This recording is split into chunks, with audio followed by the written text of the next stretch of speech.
नमस्कार मित्रांनो, मी योगेश भोईर आणि आज आपण आहेत मायगो गावाच्या बरोबर एंट्रीजवळ. तर आज आपण यासाठी जमले आहेत.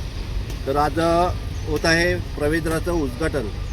ते राजकीय किंवा शासकीय मदतीने नसून खर्चाने आणि इच्छेने बनवण्यात आलेलं आहे. ही कमान बनवली आहे कैलासवासी श्री रामचंद्र म्हणजेच नाना चिंतू पाटील यांच्या स्मरणार्थ बनवले आहे. एक आठवण, त्यांच्या परिवाराला एक आठवण आणि गावकऱ्यांना पण आठवण राहावी म्हणूनही बनवण्यात आलं आहे. आणि आपण पाहू शकतील तर ही त्यांच्या परिवार म्हणजेच श्रीमती रजनी रामचंद्र पाटील, श्री जितेंद्र रामचंद्र पाटील, श्री देवेंद्र रामचंद्र पाटील, कुमार महेंद्र पाटील यांच्या परिवाराकडून आणि पाटील परिवाराकडून ही इमारत बनवण्यात आली आहे. तर आपण पाहू शकतो हा उद्घाटन होणार आहे. या उद्घाटनासाठी सर्व गावकऱ्यांनी माझ्या व्हिडिओच्या माध्यमातून या काही आनंदाचे क्षण आपण टिपणार आहेत आणि ही आठवण माझ्या योगी W70 चॅनलमध्ये नेहमीच राहील आणि त्यांना त्यांच्या परिवाराला पण ही पाहता येईल. त्यामुळे ही माझी व्हिडिओ बनवत आहे. तर आता आपण वेळ न दवडता आता पुढचा कार्यक्रम शूट करत आहेत. चला चला. तर मित्रांनो, आता उद्घाटनाची तयारी झालेली आहे आणि मुलं अजूनही सजावट करत आहेत. इतकी सजावट केली आहे तरी पण त्यांची इच्छा पूर्ण झाली नाही. आणि आपण वरती जर प्रवेशद्वार पाहिला तर फुलांनी पूर्ण सजवलेलं आहे आणि प्रवेशद्वाराच्या अगदी उजव्या बाजूला सुंदर अशी रांगोळी काढलेली आहे. आणि आता आपण जात आहेत मुख्य मंचाकडे.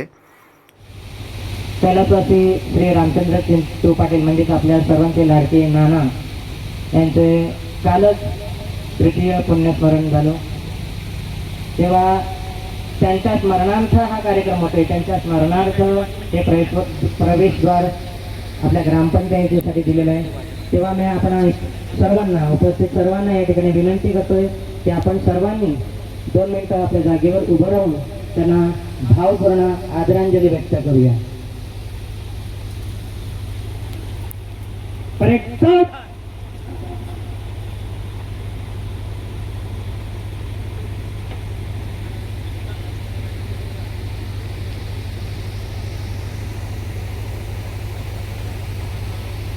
मायखोप गावाच्या वेशीवर उभारण्यात आलेल्या या प्रवेशद्वाराचा उद्घाटनासाठी आपण सर्व येथे उपस्थित आहात.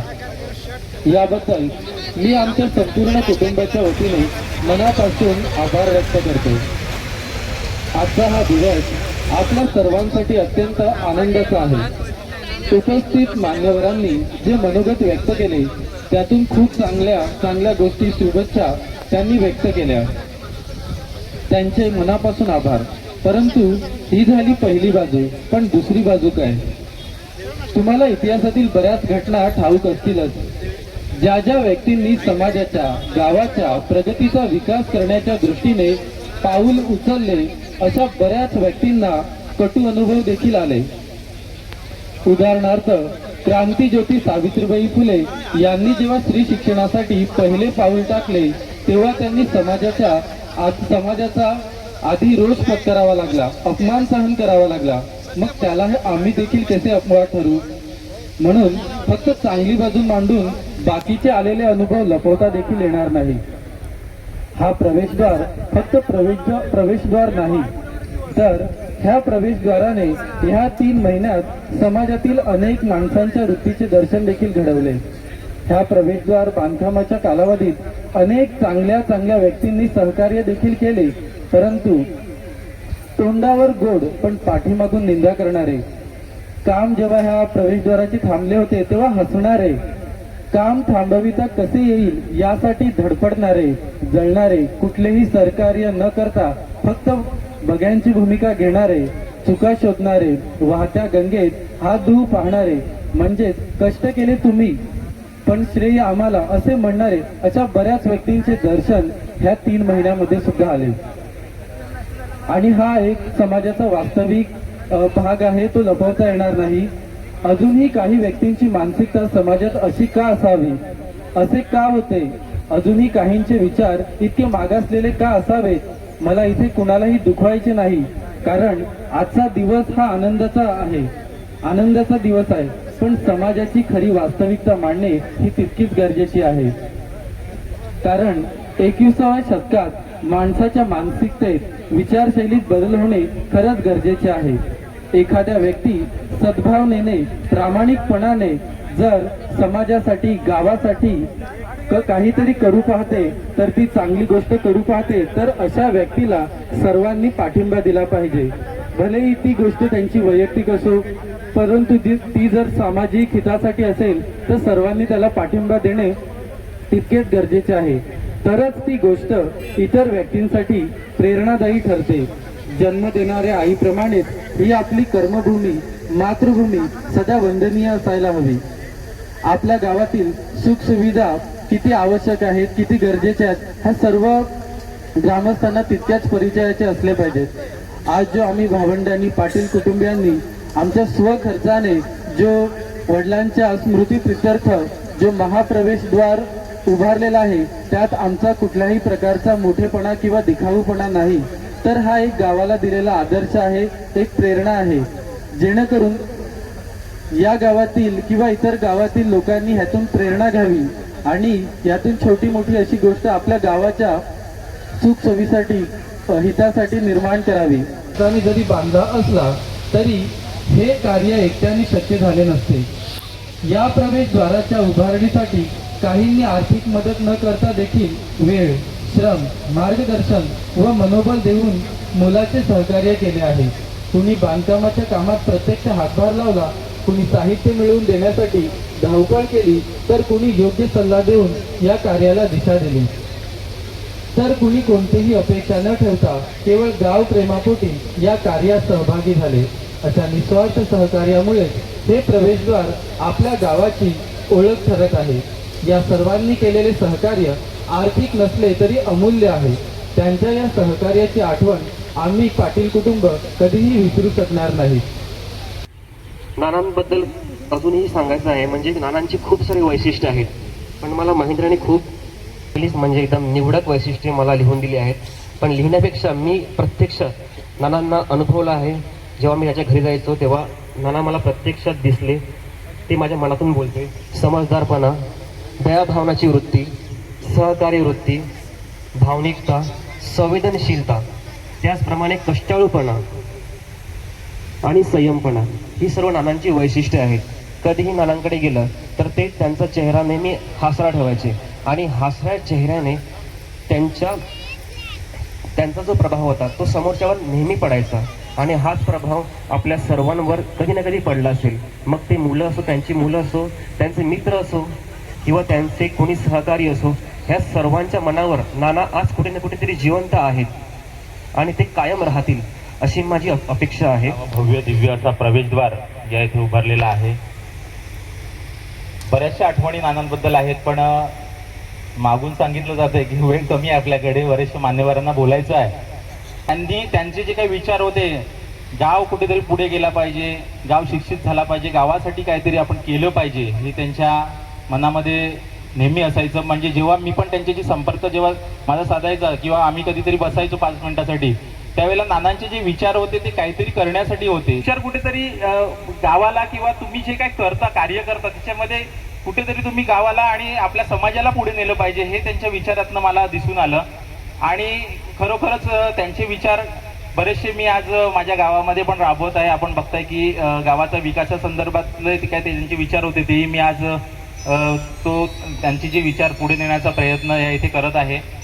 काल परवा मी त्यांच्याबद्दल एक थोडंसं लिहिलं होतं, मी थोडक्यात तुम्हाला येथे वाचन करतोय. नाना हे केवळ एक व्यक्तिमत्व नव्हते, तर माणुसकीची चालती बोलती शाळाच होती.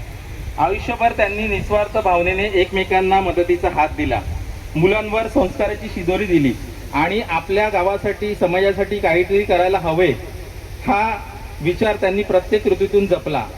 आज नाना आपल्यात नसले तरी त्यांचे विचार, त्यांची मूल्य आणि त्यांची आठवण या प्रवेशद्वाराच्या रूपाने कायमस्वरूपी उभी राहिली आहे. त्यांच्या इच्छेप्रमाणे त्यांच्या सुपुत्रांनी मायखोप गावाच्या मुख्य वेशीवर हा भव्य आणि सुरेख आणि अर्थपूर्ण प्रवेशद्वार उभारून खऱ्या अर्थाने पित्याला श्रद्धांजली अर्पण केली आहे. हे प्रवेशद्वार केवळ गावाचे स्वागतद्वार नाही, तर नानांच्या संस्कारांचे, सेवाभावाचे आणि समाजप्रेमाचे प्रतीक आहे.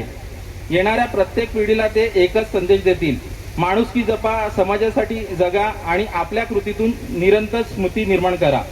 कैलासवासी नानांच्या पावन स्मृतीस विनम्र अभिवादन करून हीच खरी त्यांना श्रद्धांजली मी इथे अर्पित करतो आणि इथेच थांबतो. धन्यवाद. जय हिंद, जय महाराष्ट्र. हे भूमिपूजन सोहळा झाल्यानंतर लगेच दुसऱ्या दिवसापासून किंबहुना त्याच दिवसापासून ह्या कामाला सुरुवात झाली. लगेच म्हणजे आज मला वाटतं की अगदी 2-2.5 महिन्यामध्येच हे भव्य दिव्य असं नानांच्या स्मरणार्थ प्रवेशद्वार उभं राहिलेलं आहे. त्याच्यासाठी त्यांच्या तिन्ही मुलांनी म्हणजे हितेंद्र असतील, महेंद्र असेल, देवेंद्र असेल आणि त्यांचे दोन्ही नातू धीरज आणि रोशन, ह्या 5 जणांनी एवढी मेहनत घेतली की अगदी ते काम जरी त्यांनी कोणाला जरी दिलं असलं तरी जातीने लक्ष द्यायचे. मग ते जागेची साफसफाई असो, ते झालेल्या कामासाठी पाणी शिंपणं असो, जो पर्यायी रस्ता केला होता तो नेहमी खराब व्हायचा, त्यासाठी ते नेहमी झटत असायचे. मधल्या काळात त्यांनी मला सांगितलं की भाऊ रस्त्यावरून जाताना काही लोक तक्रारी करतात. तेव्हा मी आमच्या समाज ग्रुपवर एक मेसेज टाकला की बाबा जे काम होते ते आपल्या गावासाठी होते, ते जरी स्वखर्चाने करत असले तरी ते आपल्या गावाचं काम आहे आणि ह्यामुळे आपल्या गावाची शान वाढणार आहे. त्यासाठी थोडीशी तसदी घ्या. काम चांगलं होण्यासाठी थोडासा वेळ हा जाणारच आहे, परंतु मला आनंद वाटतोय, अभिमानही वाटतोय की त्यांनी अगदी 2-2.5 महिन्यामध्येच हे काम पूर्ण केलेलं आहे. कुठलंही सरकारी काम आपण पाहिलं तर 6 महिने 1 वर्ष लागते. ह्याच कामाला मला वाटतं सरकारचं काम असतं तर 6 महिने लागले असते, परंतु त्यांनी 2.5 महिन्यामध्ये हे काम पूर्ण केलं. खरोखर त्याबद्दल मी पाटील कुटुंबियांना धन्यवाद देतो. आणि हे काम चालू असताना त्या कैलासवासी नानांच्या स्नुषा, त्यांच्या सुना पत्नी स्वतः येऊन इथे उभ्या राहायच्या, पाहणी करायच्या. खरोखर त्यांनी जे आत्मीयतेने हे काम केलेलं आहे ते वाखाणण्याजोगं आहे. आमच्या गावाला प्रवेशद्वार व्हावं असं आम्हा ग्रामस्थांची फार जुनी इच्छा होती आणि पाटील कुटुंबियाच्या माध्यमातून ही आमची इच्छा पूर्ण झालेली आहे. घरी मी 8 वर्ष राहिलोय आणि म्हणून नानांना मी तेवढंच जवळून बघितलेलं आहे, जेवढं तुम्ही बघितलेलं आहे तेवढंच मी जवळून बघितलेलं आहे. नानांचं नाव हे नाना का पकडलं असावं हा मला जेव्हा प्रश्न पडला तेव्हा नानांमध्ये ज्या विविध नाना कला होत्या त्यातल्या काही गोष्टी मला आठवतात आणि त्या मला स्मरतात. नाना खरोखर आमचे एवढे लाडके होते की नानांमध्ये एक एवढा प्रेमळ स्वभाव होता की येणाऱ्या जाणाऱ्या एखादा भिक्षुक असेल, एखादा फेरीवाला असेल, त्याला ते बोलवून थांबवायचे. काय विकायला आलास, कुठून आलास, त्याला चहा पाजायला सांगायचे. आणि ह्या नानांसोबत आमच्या ताई रजनीताई यांनाही मला धन्यवाद द्यावे वाटतात की त्या सुद्धा अगदी प्रेमाने त्यांना चहा बनवून द्यायचे. एका परक्या अनोळखी माणसाला चहा बनवून द्यायची हा गुण नानामध्ये होता. मला माझा मुलगा आणि नानांचा छोटा मुलगा म्हणजे ज्याला आम्ही सोन्या समजतो म्हणजे महेंद्र, आज ते महाराष्ट्राचे कवी म्हणून प्रसिद्ध आहेत, मोठे लेखक आहेत. पण मी त्यांना सोन्या म्हणून सांगतो. माझा मुलगा आणि सोन्या हे दोघं एकत्र खेळले आहेत, बागडले आहेत. नाना स्टेशनला रोज सायकलवर फेरी मारायचे आहेत. एक प्रसंग मला आठवतो नानांबद्दलचा. नाना वडी घेऊन आले संध्याकाळी. आमचा निखिल सोन्यासोबत खेळायला नानांच्या घरातच, कारण आम्ही दोन्ही नोकरीवाले आणि म्हणून नानांसोबत वडे घेऊन आले. वडे दिला प्रत्येकाला. आमच्या निखिलला तो वडा एवढा आवडला की त्याने घरी जाऊन पुन्हा हट्ट पकडला की नाही मला तो वडा पाहिजे आणि नानांच्या कानावर दिलं. नाना सायकल घेऊन पुन्हा स्टेशनला आले. स्टेशनला आले तर आपले वडे संपलेले. आता प्रश्न पडला, निखिलचं रडगाणं घरात सुरू. नानाला ते राहत नाही. नाना पुन्हा स्टेशनला परत गेले, त्याला वडा बनवायला सांगितला आणि ते 2 वडे घेऊन नानाने, म्हणजे एवढं छोट्या मुलांशी निगडीत तो प्रसंग मला एवढा आठवला की सोन्याला तो कधी आठवत असेल मला माहिती नाही, पण नाना हे नाना होते आमचे. नाना आगरी समाजासाठी खरोखर घुसणावं आहे. नानाचा एक दुसरा प्रसंग मला आठवतोय. मी फक्त आगरी समाजाचा, नानाचा माझा कुठलाही संबंध नव्हता जेव्हा मी या गावात राहायला आलो. पण माझी पत्नी या गावात 8 वर्ष नोकरीला होती आणि म्हणून निखिल लहान असल्यामुळे मी त्या गावाचा रहिवासी झालो होतो. मी आगरी समाजाचा असल्यामुळे ज्या चाळीत मी राहत होतो त्यावेळेला त्या चाळीचं भाडं होतं 250 रुपये. नानांनी माझ्याकडून फक्त 200 रुपये घेतले. नाही तू आगरी समाजाचा आहेस, तू आपल्या समाजाचा आहेस, तुमच्याकडून सर आम्ही बडबड नाही. मी 500 रुपये दिले. त्यांनी जबरदस्तीने मला वरचे पैसे आणून दिले. फक्त 200 रुपये त्यांनी माझ्याकडून घेतले आणि गेले 8 वर्ष त्यांनी माझ्याकडून, म्हणजे हा भावनिकता, ही उदारता, ही नानांची उदारता ही त्यांच्या मुलांमध्ये उतरलेली आहे. हितेंद्र, महेंद्र, देवेंद्र आणि त्यांचे नातवंड ही ह्या भावनेने हे संस्कार आमच्या ताईने त्यांच्यामध्ये रुजवलेले आहेत, नानांनी त्यांच्यामध्ये रुजवलेले आहेत. नानांचं खरोखर कामाचं एक वेळापत्रक होतं, कुटुंबियासाठी वाचवा. कारण हे जे प्रवेशद्वार उभारलेलं आहे, कारण माझा हा रोजचा जाण्या येण्याचा रस्ता आहे, त्याचं जे काम किशोर घरत यांनी जे उत्कृष्टरित्या इथे संपन्न केलेलं आहे आणि या प्रवेशद्वारातून जे लोक येतात जातात हे सकारात्मक एक ऊर्जा, सकारात्मक पॉझिटिव्ह थिंकिंग, पॉझिटिव्ह विचार या प्रवेशद्वारातून प्रत्येकाला मिळणार आहे आणि अशा या पॉझिटिव्ह थिंकिंगची संकल्पना प्रत्येक गावात राबवणं गरजेचं आहे. कारण एखादं प्रवेशद्वार, एखादं स्मारक ह्याच व्यक्तीचं उभारलं जातं ज्याचं काहीतरी समाजामध्ये सार्वजनिक सामाजिक कार्य आहे आणि हे कार्य निश्चितपणे या नानांचं असल्यामुळे ही ग्रामपंचायतने किंवा गावकऱ्यांनी या नावाला मान्यता दिली ही एक फार मोठी गोष्ट आहे. सगळ्यांसाठी ही मान्यता येऊ शकत नाही हे पण तितकंच खरं आहे. त्यांनी जो खर्च करून ही जी कमान उभारली त्यासाठी प्रथम त्यांचं खरोखर इथे आपण ग्रामपंचायतचं सांगा, गावकऱ्यांचं सांगा किंवा या पाटील कुटुंबियाचं खूप असं मोठं योगदान असल्यामुळे हे कमान इथे उभारली गेली आणि आताच सांगितल्याप्रमाणे अशा कमानीची गरज जर प्रत्येक गावामध्ये असेल तर आमच्या सरपंच इथे पल्लवी मॅडम बसलेले आहेत, मी त्यांना सुद्धा विनंती करील की माकुणसारच्या वेशीवर सुद्धा अशा प्रकारचं एक प्रवेशद्वार निश्चितपणे आम्ही उभारू आणि हा आदर्श ठेवूनच ही संकल्पना गावामध्ये पंचक्रोशीमध्ये राबवली गेली तर चांगलं निश्चितपणे त्याच्यातनं उद्दिष्ट साध्य होईल. धन्यवाद. सुंदर प्रकारे कार्य केलं, कारण का या ठिकाणी नानांचं शरीर निघून गेलं परंतु आजही ते आपल्यामध्ये जिवंत राहिलेले आहेत आणि त्याचं कारण आहे त्यांच्या सुपुत्रांसाठी त्या टाळ्या कुठेतरी झाल्या पाहिजे. आपल्या पिताश्रीचे जे ऋण आहेत, ऋणांचं जे कर्ज आहे ते फेडण्याची जबाबदारी अशी मुलं ज्या वेळेला घेतील तेव्हा कुठेतरी समाजामध्ये परिवर्तन होणार आहे. कारण शरीराची कोणतीच महानता नाहीये, महानता आहे ती जीवनाची.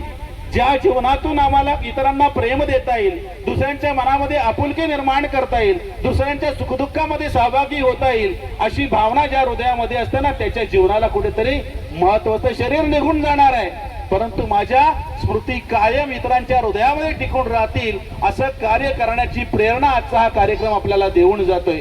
तेव्हा निश्चितच आपण हे भाव आपल्या मनामध्ये जागृत ठेवले पाहिजे आणि अशा भावनेने जर का प्रत्येक जण जगला, आज या ठिकाणी प्रवेशद्वार झालं, हे प्रवेशद्वार हीच आम्हाला तुम्हाला साऱ्यांना प्रेरणा देऊन जाईल की माझं सुद्धा या समाजाप्रती, समाजाचे माझ्यावर काहीतरी ऋण आहेत, कर्ज आहे, ते फेडण्यासाठी मी सुद्धा थोडाफार माझ्या गावासाठी, माझ्या परिवारासाठी, प्रत्येक जण देशासाठी करायला जाणं, माझ्या परिवारासाठी काहीतरी करण्याची जर उर्मी माझ्यामध्ये निर्माण झाले तर निश्चितच ह्या कार्यक्रमाचं श्रेय आपण त्यांना देऊया. तर जसं म्हटलेलं की हस्तस्य भूषणम, त्या हाताला काहीतरी देण्याची ओढ लागावी असे तेव्हाच कुठेतरी आमचे हात पवित्र होतात आणि ती पवित्रता या परिवाराने धारण केलेली आहे. सुंदर असं हे कार्य आहे आणि अशा या कार्यासाठी परत या ठिकाणी हे जे सुंदरसं जे प्रवेशद्वार या ठिकाणी निर्माण झालं, या प्रवेशद्वारातून येता जाता आम्ही पाहिल्यानंतर एक परिवार किंवा काही 3 सुपुत्र या ठिकाणी, हितेंद्र असेल, देवेंद्र असेल, महेंद्र असेल, 3 सुपुत्र एकत्र येतात आणि जे कधी कधी गावाला शक्य नाहीये तो एक परिवार त्या ठिकाणी करून दाखवतोय आणि अशी कार्य करण्याची प्रेरणा तुम्हा आम्हा साऱ्यांना इथे प्राप्त झाली पाहिजे. आणि अशासाठी जसं म्हणतो की जीवनाच्या सुंदरतेसाठी आम्हाला सुंदर भावनाने युक्त व्हावं लागतं आणि अशा भावना आम्हाला अशा कार्यक्रमामध्ये मिळतात. देशामध्ये किंवा अनेक समाजामध्ये अनेको कार्यक्रम होतात, त्या कार्यक्रमातून कुठेतरी आमचा तुमचा स्वार्थ असतो परंतु इथे जे होणारं कार्य हे निस्वार्थपणे केलेलं जात आहे आणि एक समाजाला एक चांगली परंपरा या ठिकाणी या परिवाराने दिलेली आहे. तेव्हा या परिवाराला सुद्धा आपण खरं तर धन्यवाद दिले पाहिलेले आहे आणि त्याला सद्गती प्राप्त झालेलीच आहे परंतु त्या ठिकाणी तो आनंद जो त्या आत्म्याला जो मिळत असेल, जो तुमच्या आमच्या मनाला आता मिळतोय तोच आनंद त्यालाही मिळालाय. तर वडिलांचे, आपल्या पिताश्रींचे ऋणातून खऱ्या अर्थानं परिवार मुक्त झालेला आहे. असंच कार्य प्रत्येकाने करावं. आजच्या कार्यक्रमांच्या निमित्ताने मला जे मंदिर आमच्या इथे झालं चिखलपड्याला, त्यावेळेला आम्हाला आपल्या भागात म्हणजे थोडी पैशाची चणचण असते आणि एवढा मोठा कार्यक्रम करताना आम्हाला सुद्धा बऱ्याच गोष्टीची तडजोड करावी लागली. त्यावेळेला आम्ही मंडपासाठी इथे आलेलो होतो. मी भाऊला सांगितलं की असं असं कार्यक्रम आहे, आपला थोडंसं काटकसरीमध्ये थोडं करावं लागेल. काना बोलले बघा त्यावेळेला 5,000 आम्हाला त्यांनी मंडप दिला. मला एका व्यक्तीने इकडच्या विचारलं की तुम्हाला आम्ही स्वस्तात मंडप देऊ, तुम्ही आमचा जर मंडप ठेवला तुम्हाला स्वस्तात देऊ. म्हणजे तुम्ही किती स्वस्त देणार, तर ते तुम्हाला किती देतात. तेव्हा ते मी नंतर सांगतो. ते बोलले की आम्ही फक्त 50,000 तुम्हाला आम्ही मंडप देऊ. म्हणजे तुम्ही इथून खूप मागे झाले. 5,000 मध्ये ती व्यक्ती आम्हाला मंडप बांधून देत होत्या. प्रत्येक वर्षी आम्ही 500 रुपये फक्त वाढवून देत होतो. पण त्यांनी मुलांना सांगितलेलं देवाचं कार्य आहे, आपल्याला तिथून पैशाची अपेक्षा नाही. आम्ही त्यांना चहा पण देत नव्हतो. तरीसुद्धा त्यांची मुलं मंडप टाकून दुसऱ्या दिवशी येऊन ते सोडून, म्हणजे कार्यक्रम झाल्यानंतर ते सोडून जायचे. पण कधी आम्हाला त्यांनी सांगितलं नाही की ह्याच्यात आम्हाला 500 का 1000 रुपये वाढवून द्या. 10-12 वर्ष त्यांनी त्या 7,000 ज्या लोकांना तिथे 50,000 परवडत नव्हतं ते कार्य त्यांनी फक्त आम्हाला 7 ते 8,000 करून दिलेलं आहे. त्यांचे आमच्या अभंग ऋण आहेत. आणि सांगतात की साईनाथ तेरे हजारो हात, तर हा एक त्याच्याचा एक हात होता.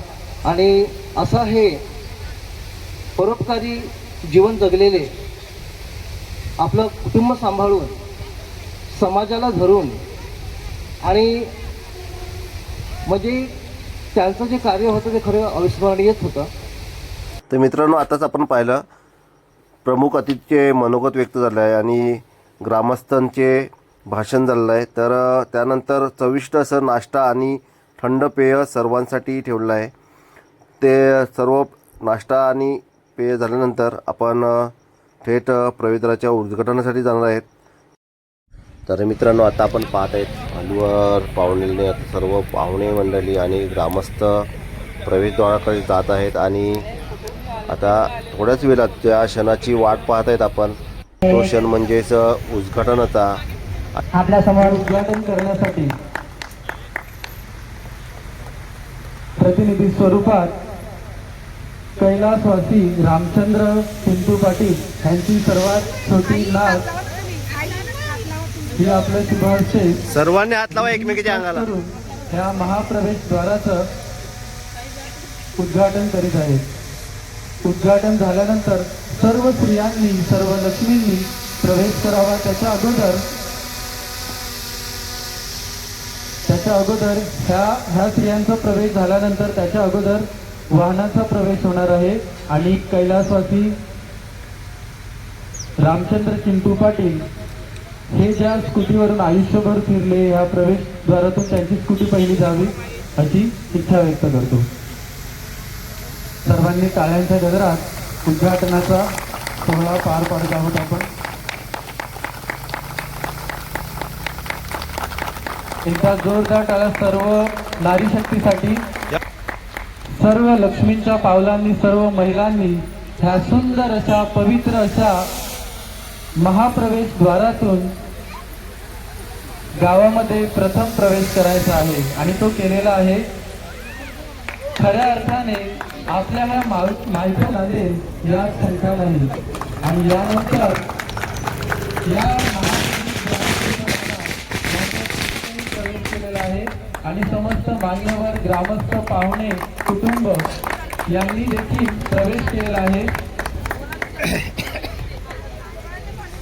आज आपल्यामध्ये, आपल्या मनामध्ये कुठल्या तरी आत्मरूपाने दादांनी देखील याच्यातून प्रवेश केलेला आहे.